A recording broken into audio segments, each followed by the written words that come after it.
관객으로 들어가 백성으로 나왔다. 요즘 이제 가장 핫한 영화인데요. 관객 수 1,600만 명을 넘긴 왕가 사는 남자의 관전평입니다. 저도 관객으로 들어갔다 이제 백성으로 나왔는데요. 근데 많은 분들이 이 영화를 보고 울었다고 합니다. 근데 안 우신 분들도 계시다고 하더라고요. 그래서 내용은 정말 뭐 다 아는 내용입니다. 뭐 워낙 영화에 많이 이렇게 나오기도 했고요. 또 뭐 사극 드라마로도 많이 나오기도 했고요. 그죠? 그래서 뭐 수양대군 내가 왕이 될 상인가 그죠? 예, 그 수양대군이 이제 계유정난을 통하여서 단종을 갖다가 폐위하죠, 그죠? 예, 그리고 폐위된 단종이 이제 이 영화는 유배지 영월에서 이제 마을촌장 엄홍도라고 하는 사람을 만나 그 가운데 가슴 먹먹한 이야기를 그려내는 영화인데요. 뭐 앞에서도 이야기 드렸듯이 뭐 이게 답니다. 뭐 그 가운데 뭐 특별한 게 있는 것도 아니고 우리가 다 아는 어떤 역사의 이야기가 쭉 진행되고 있는데 참 중요한 건 다 아는 내용이고 그리고 또 많은 사람들이 요즘 영화 보러 안 가시잖아요, 그죠? 그런데 야, 이 어마어마한 숫자죠. 1,600만 명이라고 하는 이 숫자가 어마어마한 숫자인데 어떻게 많은 사람들을 그 영화관으로 이 영화가 끌어들였을까? 제가 이제 그게 참 마음 가운데 여러 가지 생각이 들었습니다. 그래서 왜 많은 사람들이 가지 않던 영화관으로 발걸음을 옮겼을까 곰곰이 생각을 해봤는데요. 제 가운데 딱 한 단어가 이렇게 딱 떠올랐습니다. 이 단어가 사람들을 영화관으로 불렀지 않을까? 그 단어가 무엇이냐면 바로 충성이라는 단어입니다. 충성이라는 단어. 폐위된 왕을 향한 백성의 충성, 참 눈물 나더라고요, 그게. 그런데 또 눈물 나는 건 무엇이냐면 힘을 잃은 왕이 자신을 바라보면서 왕이라고 이야기하고 그 충성하는 그 백성들을 바라보면서 또한 그 왕이 또한 보여주는 그 충성이 참 이렇게 눈물이 났던 것 같고요. 그것이 많은 사람들에게 또 마음을 울리고 눈물을 또 자아냈던 것이 아닌가 그런 생각이 들었습니다. 그러면서 우리가 살아가는 이 시대를 또 보게 되었는데요. 참 이 시대가 어떻게 보면 충성이 없는 시대라는 생각이 저 가운데 들었습니다. 개인의 이익을 위해서는 아군도 없고요, 조건도 없습니다. 그러한 시대를 우리가 살아가고 있는데 그러한 세상에서 어떠한 사람이 목숨을 걸고 아군도 조건도 없는 이익만을 위해서 살아가는 세상 가운데서 누군가가 나를 위하여서 누군가가 너를 위하여서 그렇게 목숨을 걸고 서로 충성한다는 그 모습이 참 많은 사람들에게 감동을 주지 않았을까 그런 생각이 들었거든요. 어떻습니까, 여러분? 그죠? 참 충성스러운 사람을 보기 힘든 세상이 아닙니까? 그런데 교회도 마찬가지입니다. 이 교회는 참 많은 것으로 우리 가운데 세워졌겠지만 특별히 한국 교회는 저는 이 충성이라는 단어로 참 세워졌다고 저는 생각을 합니다. 그런데 교회 안에서도 세상과 똑같이 이 충성이라는 단어를 이제는 더 이상 찾아보기가 쉽지가 않은 것 같습니다. 서울에 영락교회가 있는데 여러분 아십니까? 예, 그 석조 건물 아시죠? 예. 영락교회 마당에 가면 김응락 장로님이라고 하는 분의 순교 기념비가 세워져 있다고 합니다. 김응락 장로님은 어떤 분이신가 이렇게 살펴봤더니 1906년 북한이죠. 평북 의주에서 부호의 아들로 태어나서 15세에 세례를 받았다고 합니다. 그리고 장로님은 해방 전에는 신의주에서 포목상을 경영하면서 돈을 많이 벌어서 그 가운데 미션 스쿨인 일신학교를 설립했다고 합니다. 해방 후에는 이제 신앙을 찾아서 이제 서울로 내려오게 되는데요. 장로님은 종로에서 다시 포목상을 경영하면서 자신처럼 북한 출신인 한경직 목사님과 함께 영락교회를 이제 세우게 됩니다. 그리고 영락교회가 이제 그 가운데 성장하면서 1950년 6월 4일 석조 건물인 교회당을 세우고 그 가운데 헌당하게 되는데요. 안타깝게도 헌당한 지 20일 만에 어떤 일이 벌어집니까? 6.25가 터지는 거예요. 6.25가 터진 거예요. 그래서 영락교회 성도들이 한경직 목사님과 함께 피난길에 올랐지만 이 김응락 장로님은 교회를 버리고 그 피난을 갈 수가 없었다고 합니다. 그는 목사님과 교인들이 무사히 돌아올 때까지 자신은 교회를 지키겠노라고 말하며 주위의 만류에도 불구하고 교회를 위해 기도하는 사명이 자신에게 있다며 교회에 남았다고 합니다. 곧 북한군이 서울에 입성하고 교회를 지키던 장로님은 그들에 의해 수감되게 되는데요. 그러다가 인천 상륙 작전으로 유엔군이 서울로 밀려오자 북한군이 철수를 하면서 그들이 데리고 있던, 그들이 잡아놓았던 그 죄수들을 다 이제 죽이고 간 거예요. 그 가운데 이제 김 장로님 또한 그 가운데 이제 죽게 되거든요. 당시 그 현장에 있었던 사람들이 많았는데 그들이 장로님의 마지막 장면을 생생하게 이렇게 전했다고 합니다. 이렇게 이제 순교하셨다고 하는데요. 순교하시던 날 북한군들이 포로로 잡고 있던 장로님을 교회 마당으로 데리고 나오자 죽음을 직감하신 장로님은 계단을 올라가면서 찬송가 95장을 부르셨다고 합니다. 나의 기쁨 나의 소망 되시며 나의 생명이 되신 주 밤낮 불러서 찬송을 드려도 늘 아심 마음 뿐일세. 네. 죽음을 눈앞에 두고 이 찬양을 어떤 마음으로 부르셨을까? 제가 이 찬양을 저도 부르는데요, 마음이 먹먹해지더라고요. 찬송을 불러도, 밤낮 불러서 찬송을 드려도 밤낮 그렇게 주님을 부르지만 그 마음 가운데 아쉬운 마음이 많다. 얼마나 하나님을 사랑하고 얼마나 예수님을 사랑하는 마음이었을지. 그렇게 찬송을 드리고 있는 가운데 북한군이 이제 끌고 마당으로 이제 가서 죽이려고 할 때 이제 장로님이 북한군에게 이렇게 이야기합니다. 교회당에 들어가서 내가 잠시만 기도할 수 있도록 해달라, 이렇게 이야기를 합니다. 북한군이 이제 기가 막혀 하는데요, 그는 잠시 예배당에서 들어가서 이제 기도하게 됩니다. 그리고 기도하고 일어서는데 그렇게 일어섰을 때 북한군이 뒤에서 기관총으로 장로님을 쏘게 되고 장로님은 45세의 나이입니다. 45세의 나이입니다. 그럼 장로님이 몇 세 되셨을까요? 그렇죠? 네. 45세의 나이에 그렇게 이제 순교하시게 됩니다. 어떤 분들이 이렇게 이야기를 합니다. 한국 교회는 목사님 어떻게 세워졌는지 아십니까?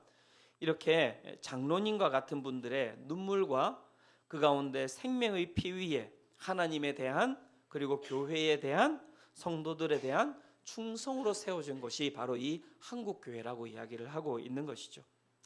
하지만 세상과 같이 한국 교회는 더 이상 목회자의 하나님과 성도들에 대한 충성을, 그리고 성도들의 하나님과 교회에 대한 충성을 찾기가 힘이 들어져 버린 것 같습니다. 제가 사도행전 말씀을 묵상하는데요, 오늘 읽었던 이 본문을 묵상하는데 이 본문에서 충성이라고 하는 이 단어를 찾을 부분이 없어요. 막 이렇게 많지 않습니다. 그런데 제가 계속 오늘 이제 읽었던 이 본문을 묵상하는데 제 마음 가운데서 계속 하나님께서 주셨던 단어가 이 충성이라는 단어를 계속해서 주시는 거예요. 그래서 제가 기도한, 하나님 왜 이 단어를 저에게 주시는 것입니까? 설교 준비를 빨리 해야 되는데, 이 설교에서 지금 막 텐트 메이커 이야기하고 막 고린도 지역이 어떤 지역인지 설명하고 이렇게 설명해야 되는데 왜 자꾸 충성이라는 단어를 주십니까? 하나님께서 제 마음 가운데 이런 이제 말씀을 주신 것 같습니다. 우리 공동체 가운데, 우리 수정빛 교회 공동체 가운데 이 충성이라는 단어가 사라져야 하고 그 가운데 묵상되어지기를 원하시는구나.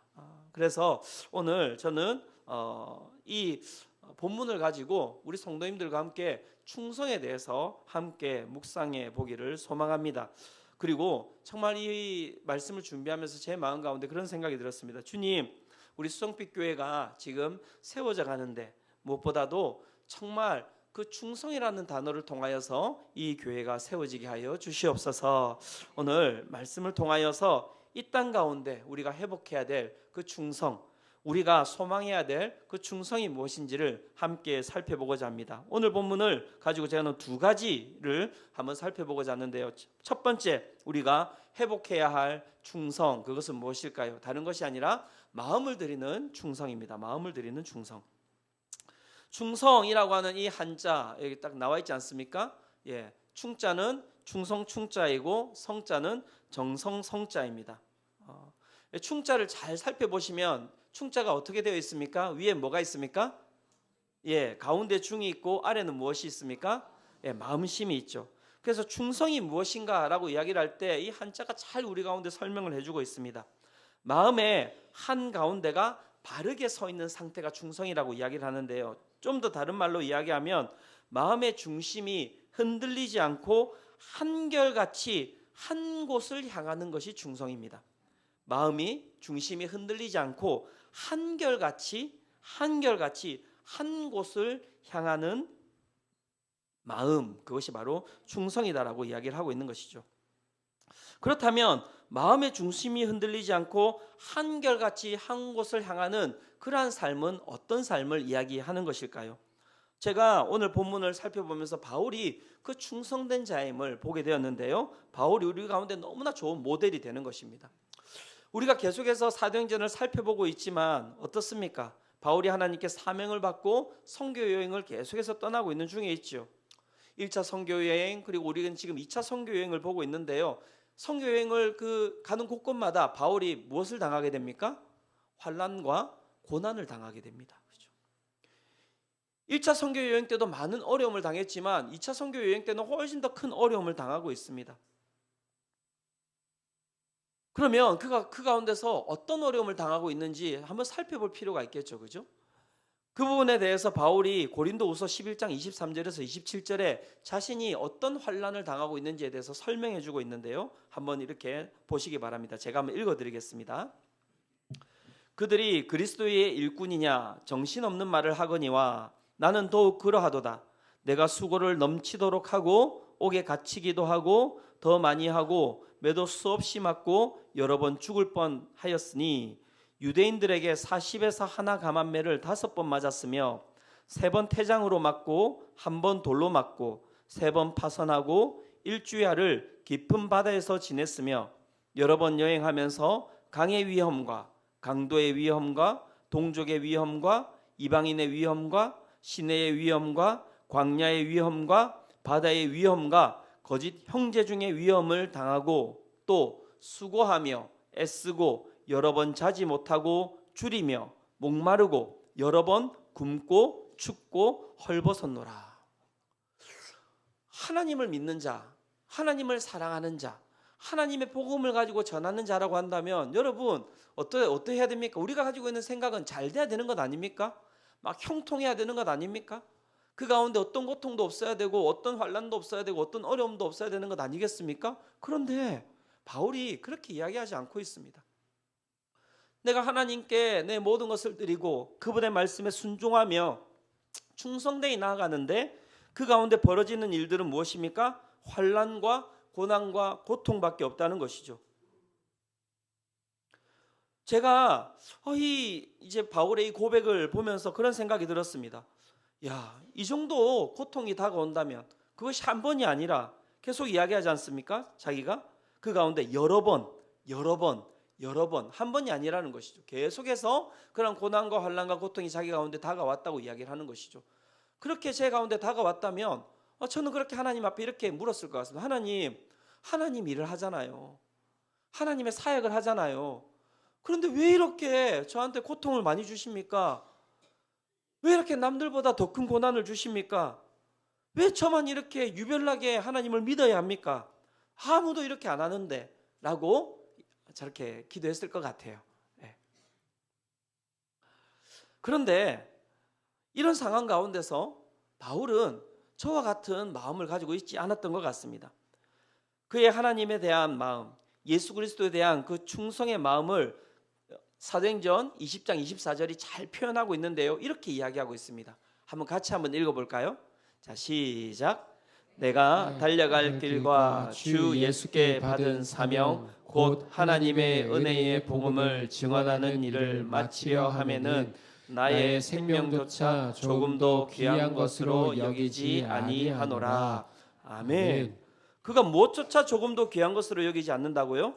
예, 생명조차 귀한 것으로 여기지 않는다. 하나님께 그는 모든 마음을 다 드리고 나아가는데요. 그 마음을 드리는 것 가운데서 어떻게 해요? 절대 그 가운데 흔들리지 아니하고 한결같이 하나님만을 바라보며 나아가고 있는 것이죠. 환난과 고난과 상황 가운데서 그 마음이 돌이키지 아니하고 한결같이 하나님만을 바라보며 하나님만을 신뢰하며 하나님만을 의지하고 하나님만을 기뻐하고 하나님만을 감사하며 나아가는 마음, 그 마음이 바로 충성이라고 이야기하고 있는 거예요. 바울만이 충성의 마음을 보여주는 것이 아닙니다. 다윗과 요나단의 이야기를 보면 요나단은 그 다윗에 대한, 바울은 하나님에 대한 그 충성의 마음을 보여줬다면 이 요나단은 정말 옆에 있는 친구, 그죠? 옆에 있는 한 사람에 대한 그 충성이 무엇인지를 또 우리 가운데 보여주고 있거든요. 다윗에 대한 요나단의 마음이 성경에 이렇게 표현되고 있습니다. 사무엘상 18장 1절입니다. 이렇게 이야기합니다. 다윗이 사울에게 말하기를 마침에 요나단의 마음이 다윗의 마음과 하나가 되어 요나단이 그를 무엇같이 사랑하니라? 자기 생명같이 사랑하니라. 원래 이 다윗과 요나단은 절대 하나가 될 수 없는 관계입니다. 절대 서로가 우정을 쌓아갈 수 없는 관계입니다. 서로 원수가 될 수 없는 관계입니다. 왜 그렇습니까? 하나님께서 요나단의 아버지 사울 왕을 패하시고 그 가운데 다시 누구를 세우신다고 하셨습니까? 다윗을 왕으로 세우신다고 하셨거든요. 그러니 요나단이 계속해서 자신의 삶을 영위하기 위해서는 누구를 죽여야 됩니까? 다윗을 죽여야 되는 거예요. 그러니 이 다윗과 요나단은 그 물과 그 기름의 관계죠.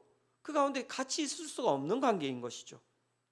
그런데 요나단은 그런 상황 가운데서 계속해서 사울이 다윗을 죽이지 못하게 다윗을 돕게 되고요. 그에 대하여서 사울이 이 요나단을 바라보다가 화가 나서 화를 내는 장면이 나오는데요. 사무엘상 20장 30절에서 33절에 이렇게 화를 내고 있습니다. 한번 들어보십시오. 사울이 요나단에게 화를 내며 그에게 이르되 패역무도한 계집의 소생아. 제가 보니까 완전히 이거는 그냥 욕을 하는 거예요. 네가 이새의 아들을 택한 것이 네 수치와 네 어미의 벌거벗은 수치됨을 내가 어찌 알지 못하랴. 이새의 아들이 땅에 사는 동안은 너와 내 나라가 든든히 서지 못하리라. 그런즉 이제 사람을 보내어 그를 내게로 끌어오라. 그는 죽어야 할 자인이라 한지라. 요나단이 그의 아버지 사울에게 대답하여 이르되 그가 죽을 일이 무엇이리까? 무엇을 행하였나이까? 사울이 요나단에게 단창을 던져 죽이려 한지라. 요나단이 그의 아버지가 다윗을 죽이기로 결심한 줄 알고. 여러분, 이 이야기 가운데 누가 맞는 것 같습니까? 여러분 같으면 요나단 그 자리에 서 있었다면 어떻게 했겠습니까? 빨리 끌고 올게요. 그렇게 이야기하지 않았겠습니까? 사울이 아무리 봐도 이건 상식적이지가 않은 거죠. 너의 이익을 침해하는 자다. 네 밥그릇을 빼앗는 자다. 네 자리를 노리는 저놈을 어떻게 너는 그렇게 보호해 줄 수가 있냐? 이 머저리야. 이렇게 이야기해요. 이 바보야. 그래 이야기를 하고 있는 것이죠. 그리고 어떻게 해요? 사울이 분해서 요나단을 죽이려 했다는 겁니다. 자기 생명까지 어떻게 해요? 바쳐가면서 요나단은 지금 누구를 지키고자 하는 것입니까? 다윗을 지키고자 하는 것이죠. 그렇게 마지막으로 요나단이 이제 다윗을 갖다가 그 사울의 품에서 대피시키면서 헤어지면서 이 다윗에게 이렇게 이야기합니다. 사무엘상 23장 17절에서 18절인데요. 이렇게 이야기합니다. 곧 요나단이 그에게 이르기를 두려워하지 말라. 내 아버지 사울의 손이 내게 미치지 못할 것이요 너는 이스라엘 왕이 되고 나는 내 다음이 될 것을 내 아버지 사울도 안다 하니라. 두 사람이 여호와 앞에서 언약하고 다윗은 수풀에 머물고 요나단은 자기 집으로 돌아가니라. 자신의 가문과 자신의 왕위를 다 내려놓고 무엇을 주고 있습니까? 마음을 주고 있는 모습입니다. 마음을 주고 있는 모습. 충성이란 무엇입니까? 다른 것이 아닙니다. 내 이익 앞에서 흔들리지 않는 것이 바로 여러분 충성입니다. 바울과 요나단은 오늘도 우리의 삶의 충성이 무엇인지를 보여주고 있는 것이죠.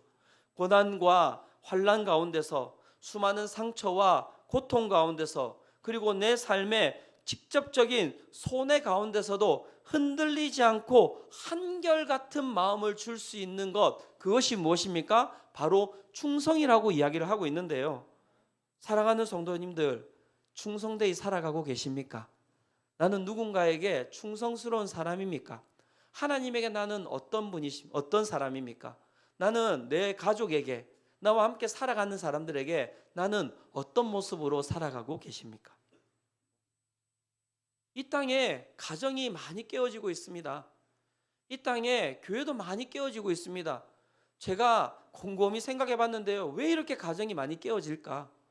왜 이렇게 공동체가 많이 깨어질까? 제가 생각해 봤는데요. 다른 게 아닌 것 같아요.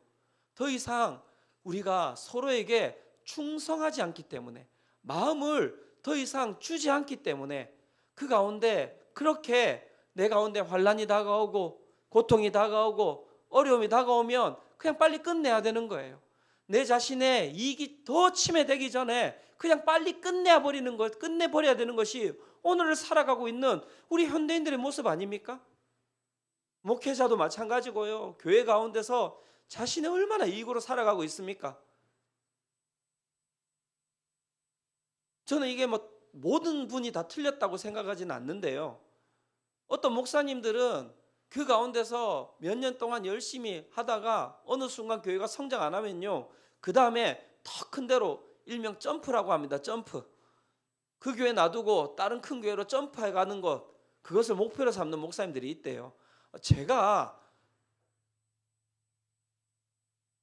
참 부끄럽고 나부끄럽고 그런 얘기를 들을 때마다 고개를 들 수가 없고요. 도대체 그럼 거기에 있는 성도님들은 뭘 보고 살아가야 됩니까? 목회자만 그렇습니까? 성도님들은 어떠십니까? 물어보셔야 돼요. 나는 정말 하나님 앞에 충성되십니까? 나는 정말 이 교회 가운데서 성도와 성도 가운데서 충성되이 살아가고 있습니까? 조금만 상처 입으면, 조금만 어려워지면, 매주 나와서 토요일마다 청소하라고 하면 당장 다 가시지 않겠습니까? 당장 다 가시지 않겠습니까? 그래서 다 그냥 대형교회로 가요. 왜? 편하니까. 관계 안 맺어도 되니까. 충성스럽지 않아도 되니까. 그래서 다 얕고 얕은 그런 관계 맺으면서 살아가고 있는 것이 오늘 이 땅이 우리의 모습이 아닙니까? 사랑하는 성도님들, 충성이 얼마나 귀한 것인지 아십니까? 충성이 얼마나 아름다운 것인지 아십니까? 충성이 왜 꼭 우리 가정에 있어야 되고 왜 우리 교회 가운데 있어야 되는지 아십니까? 잠언 25장 13절이 그 충성이 주는 유익이 무엇인지를 우리 가운데 이야기해 주고 있는데요. 우리 같이 한번 읽어보도록 하겠습니다. 함께 읽겠습니다. 자, 시작. 충성된 사자는 그를 보낸 이에게 마치 추수하는 날의 얼음 냉수 같아서 능히 그 주인의 마음을 시원하게 하느니라. 충성된 자가 주는 것이 무엇이라고요? 그 주인의 마음을 어떻게 한다고요? 시원하게 한다. 시원하게 한다. 여기에서 시원하게 한다라고 하는 뜻은 무엇이냐면 피곤함, 불만, 불안해서 다 끄집어내어서 그 상황을 안도, 만족함, 새로움으로 인도하는 것이 바로 시원함이라고 이야기를 하는 것이죠. 우리 가정이 불만이 가득합니까? 우리 가정에 불안함이 가득합니까? 우리 가정에 피곤함이 가득합니까? 왜 그런 줄 아십니까? 가정에 충성이 없어서 그래요. 가정에 충성이 없어서 그런 겁니다. 돈이 없어서 그런 게 아닙니다. 명예가 없어서 그런 게 아닙니다. 권세가 없어서 그런 게 아닙니다. 그 가정에 충성됨이 없기 때문에 피곤한 거예요. 충성됨이 없기 때문에 불안한 거예요. 충성됨이 없기 때문에 불만이 가득한 것이죠. 교회가 피곤하십니까? 교회가 불안하십니까? 교회 불만이 많으십니까? 왜 그렇습니까? 왜냐하면 교회에 충성됨이 없기 때문에 그런 것입니다. 충성이 있을 때 가정이 바뀝니다. 안도가 있고요, 만족함이 있고요, 새로움이 그 가운데 생기는 거예요. 교회에 충성이 있으면요, 그 교회가 달라지기 시작하는 거예요. 그 가운데 안도함이, 만족함이 새로움으로, 이 정의가 너무 기가 막힌 거예요. 꺼내서 그쪽으로 이동시킨다는 거예요. 충성이 거기에 있는 불만, 불안, 피곤함에 있는 자들을 꺼내어가지고 새로움으로, 만족함으로, 안도함으로 그렇게 이동시킨다는 것이죠. 사랑하는 성도님들, 충성스러운 사람 되시기를 축원합니다. 그런데 어떻게 하면 우리가 충성스러운 사람이 될 수 있습니까? 안 되는 거예요. 저도 안 되더라고요. 충성스러운 사람이 안 돼요. 집에만 가면 게을러져요. 그래서 저희 아이들이 아버지 밖에서 성도 대하듯이 저희를 대해주세요. 미안하다 아들아, 피곤하다. 충성되지 않은 거예요. 왜 그렇게 되지 않을까? 그게 인간의 모습이고요. 그럼 어떻게 하면 충성도 할 수 있을까? 제가 본문을 이렇게 묵상을 쭉 하는, 성경을 묵상하는데 하나님께서 주신 답이 딱 이겁니다. 갈라디아서 5장 22절 23절입니다. 오직 성령의 열매라고. 성령의 열매는 사랑과 희락과 화평과 오래 참음과 자비와 양성과 무엇? 충성과 온유와 절제니 이 같은 것을 금지할 법이 없느니라. 사랑하는 성도 여러분, 충성은 우리에게서 나오는 것이 아님을 믿으시기를 축원합니다. 그럼 우리가 무엇 해야 됩니까? 오늘 이 예배 가운데서 하나님께 기도하시기 바랍니다. 주님, 우리의 마음 가운데 하나님의 영을 부어 주시옵소서. 우리의 삶이 성령의 열매를 맺는 충성된 삶이 되게 하여 주시옵소서. 그렇게 기도하며 나아갈 때 주님께서 우리 가운데 충성의 열매를 허락하여 주실 줄로 믿습니다. 두 번째, 우리가 회복해야 할 충성, 그것은 무엇입니까? 다른 것이 아니라 기꺼이 희생하는 충성입니다.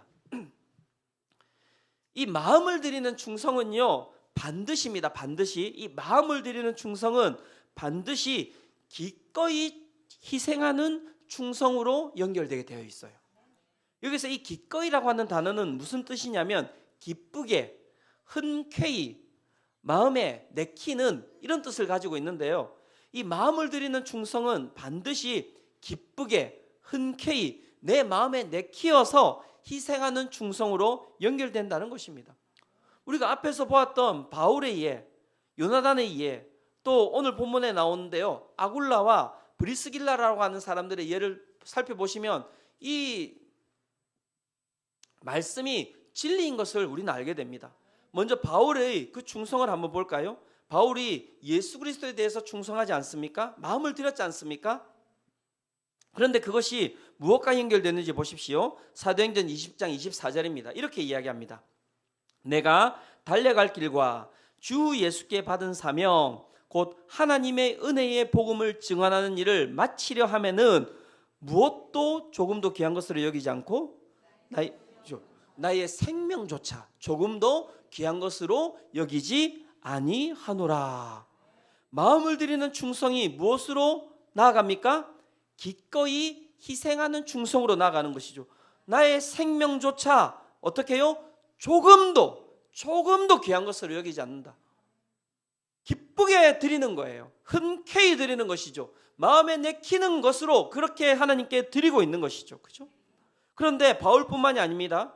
오늘 우리가 읽은 본문에 보면 아굴라와 브리스길라라고 하는 이 두 사람이 나오는데요. 이 두 사람은 바울이 고린도라고 하는 도시에 가서 만난 사람들입니다. 처음 만난 사람들인데요. 이 두 사람이 바울과 이제 평생의 동역자가 됩니다. 평생의 동역자가 되는데 이 아굴라와 그 다음에 브리스길라가 바울에 참 충성된 사람이었습니다. 마음을 그 가운데 드리는 충성을 가지고 있는 사람들이었는데요. 이 사람들이 어떻게 충성했는지에 대해서 바울이 이렇게 평가하고 있습니다. 로마서 16장 3절과 4절입니다. 너희는 그리스도 예수 안에서 나의 동역자들인 브리스가와 아굴라에게 문안하라. 그들은 무엇을 위하여? 내 목숨을 위하여 자기들의 목까지도 내놓았나니 나뿐 아니라 이방인의 모든 교회도 그들에게 감사하느니라.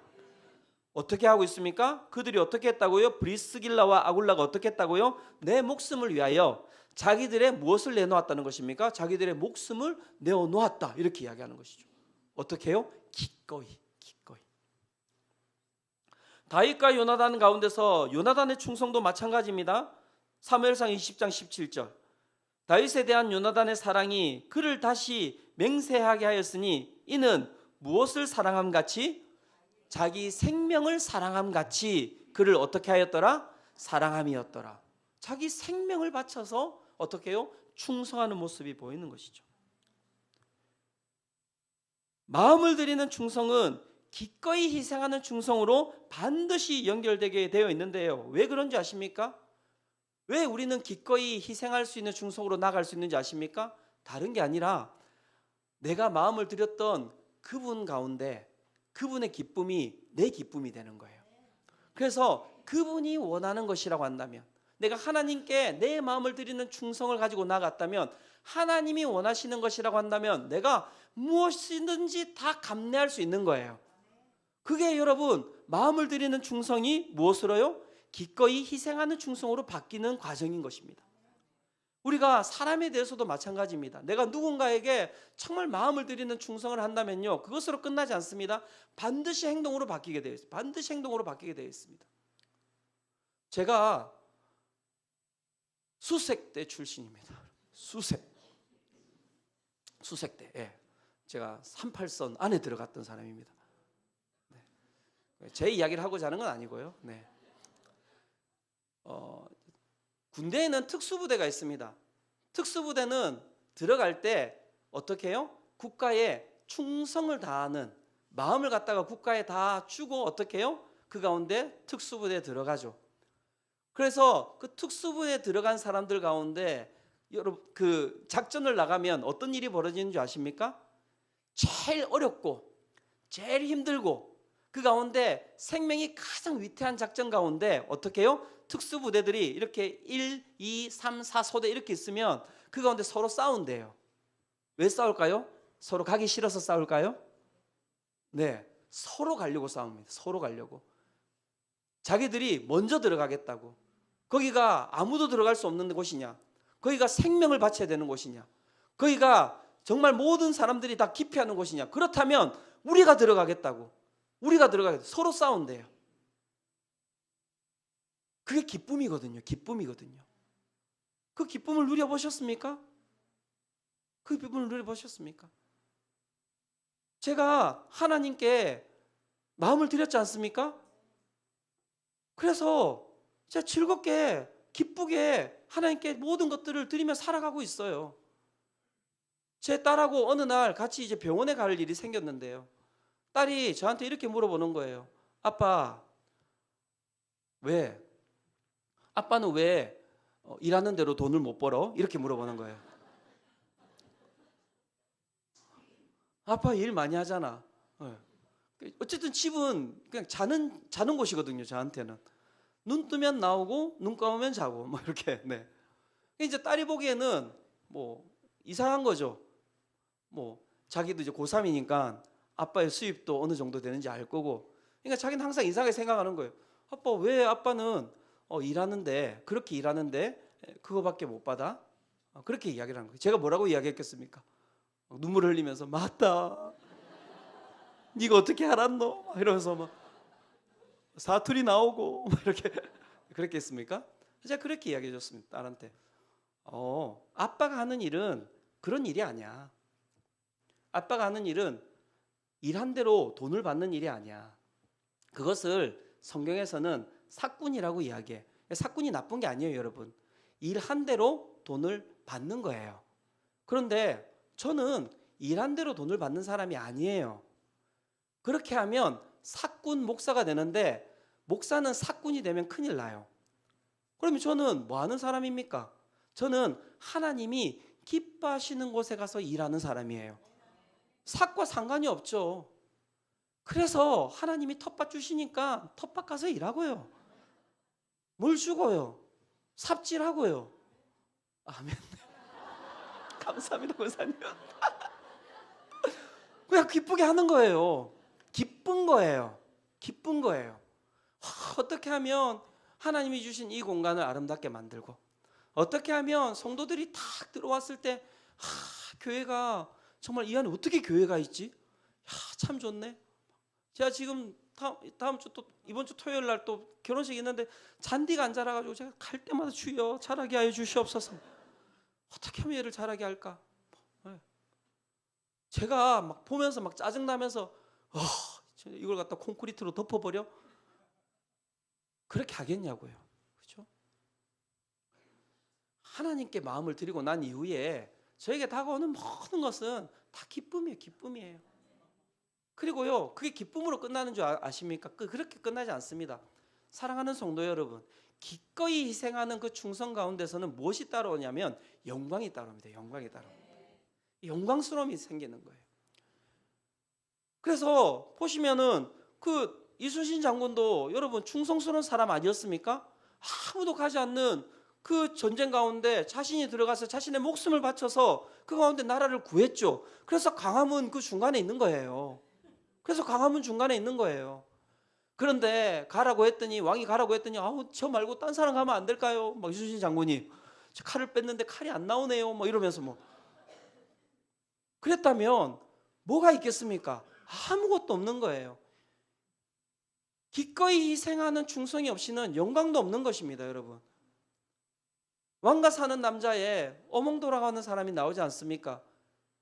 500년이 지난 지금에 왜 그 사람의 이름이 모든 사람들에게 화제되고 있습니까? 다른 것이 아니거든요. 세조가 단종을 죽이고 동강에 그 시체를 갖다가 떠내려 보내면서 그 시체를 건지는 자는 어떻게 한다고 했는지 아십니까? 삼족을 멸하겠다고 했습니다. 아버지 쪽, 어머니 쪽, 아내 있는 쪽 모든 그 삼족을 갖다가 다 죽여버리겠다고 했거든요. 그럼 누가 가시겠어요? 가실 수 있겠습니까?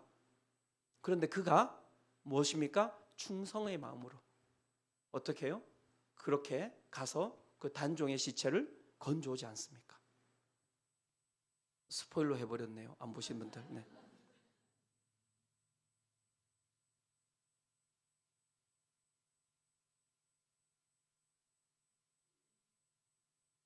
사랑하는 성도님들, 이 충성의 길은 인간의 길이 아닙니다. 그래서 영광스러운 거예요. 충성의 길은 여러분 인간의 길이 아니기 때문에 세상에서 누리지 못하는 그 길을 따라가면 기쁨이 있는 겁니다. 우리가 그 길을 가기 전에 여러분 아십니까? 하나님께서 먼저 그 길을 가셨습니다. 빌립보서 2장 5절과 8절이 그 이야기를 해주고 있는 것 아닙니까? 너희 안에 이 마음을 품으라. 곧 그리스도 예수의 마음이니 그는 근본 하나님의 본체시나 하나님과 동등됨을 취할 것으로 여기지 아니하시고 오히려 자기를 비워 종의 형체를 가지사 누구와 같이 되셨고 사람들과 같이 되셨고 사람의 모양으로 나타나사 자기를 낮추시고 죽기까지 복종하셨으니 곧 십자가에 죽으심이라.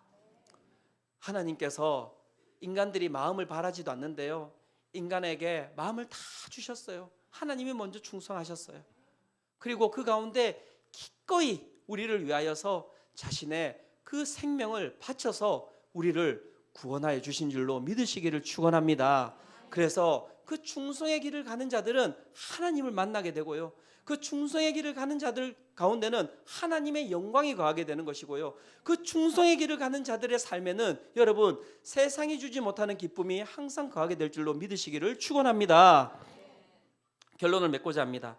제가 말씀을 준비하면서 이렇게 묵상하는데 이 시가 생각이 났습니다. 함석헌 시인의 그대 그런 사람을 가졌는가, 이 시 아세요? 근데 이 시가 보니까 정말 그 충성스러운 사람을 딱 이야기하는 시더라고요. 제가 한번 읽어드리고 오늘 설교를 마치고자 합니다. 한번 잘 들어보시기를 바랍니다.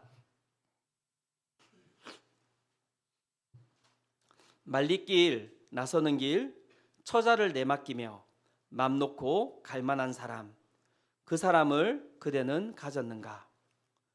온 세상이 다 나를 버려 마음이 외로울 때에도 저 맘이야 하고 믿어지는 그 사람을 그대는 가졌는가? 탔던 배 꺼지는 시간 구명대 서로 사양하며 너만은 제발 살아다오 할 그 사람을 그대는 가졌는가? 불의의 사형장에서 다 죽어도 너희 세상 빛을 위해 저만은 살려두거라 일러줄 그 사람을 그대는 가졌는가?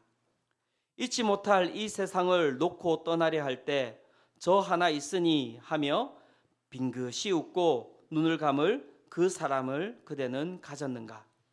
온 세상의 찬성보다도 아니 하고 가만히 머리 흔들 그 한 얼굴 생각에 알뜰한 유혹을 물리치게 되는 그 사람을 그대는 가졌는가? 이번 주 우리 성도님들한테 숙제입니다. 이 시를 책상에 두시고 내가 그 사람인지를 한번 묵상해 보시기를 바랍니다. 누군가 나를 생각할 때 말리길 나서는 길 가운데 처자를 내맡기며 내가 주은석 목사에게 내 가족을 맡겨야 되겠다. 내가 그런 사람입니까? 온 세상이 다 나를 버려 마음이 외로울 때에도 내가 주은석 목사한테 가면 그래 내 마음을 다 받아줄 수 있겠구나. 내가 그런 사람입니까? 우리 살펴보셔야 됩니다. 내가 내 남편에게, 내 아내에게, 내 자녀에게, 나의 친구들에게 무엇보다 하나님께 이런 사람인지를 우리가 살펴볼 필요가 있는 것이죠. 충성이 사라져버린 시대입니다. 이익만을 추구하며 살아가는 시대입니다. 사랑하는 성도님들, 하나님 앞에서 세상 가운데서 가슴 먹먹하게 하는 충성된 성도로 이 땅 가운데 빛과 소금의 역할을 하며 살아가시는 우리 모든 성도님들 되시기를 축원합니다.